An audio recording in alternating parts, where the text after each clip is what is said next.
আরে বাবা, দেখো একজন কি করছে এটা। এই দেখো তুলসীর কাঠি বানাচ্ছি, তুলসীর মালা করব। এই যে কেটেছি, দেখছো, একবার ছাড়াচ্ছি একবার কাটছি। সত্যি কথা নয় কিন্তু, দাদা কাটছে, সে উঠে চলে গেছে। এই যে বটি পাতা, বটি দিয়ে কাটছি, অরিজিনাল তুলসীর কাঠি বানাচ্ছি। দেখো তুলসী গাছ, তার অরিজিনাল তুলসী গাছটা দেখে দে তো। অরিজিনাল তুলসী গাছ, তুলসীর গাছ এই তো, এইটা অরিজিনাল তুলসী গাছ। আর এখানে একটা আছে, সেইটা কেটে দিয়ে তার কাঠি বানাচ্ছে। এখানে একটা ছিল, আর এই তুলসী গাছ অরিজিনাল। আর আমাদের বাগানটাও পুরো দেখে নাও।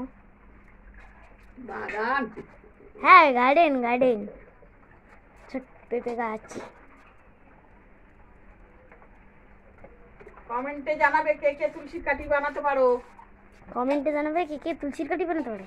হ্যাঁ, কেমন করে বানায়, আমি ফার্স্ট টাইম করছি, আমি কিন্তু জানি না বানাতে। তোমরা একটু কমেন্টের মাধ্যমে আমাকে বলে দেবে যে, আরে শর্ট, এই কাঠিগুলো ফুটো করব কি করে? কাটছি তো যাই করে, এগুলোতে ফুটো করব কি করে? এই যে তো বুঝতে পারছি না। এই যে এই কলটাতে ফুটো করবে কি করে? ফুটো করবে কি করে?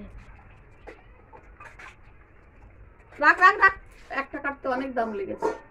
অনেক দাম লেগেছে না, অনেকক্ষণ লেগেছে। দাদা কাটছে বলে আমি তো ছাড়ি দিচ্ছি শুধু।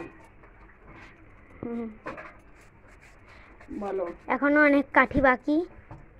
এই যে সব করবো। আর ওইখানে মোটা গাছটা আছে, নিয়ে আসবো দেখি। মোটা গাছ? কোন মোটা গাছ? এর মোটা গাছ, এগুলো তো ডালপালা। মোটা গাছটা নিয়ে আসবো, মোটা গাছটা নিয়ে এসে দেখবো ওটাকে করতে পারি কিনা। কোথায় চলে গেল দাদা, কোথায় চলে গেল?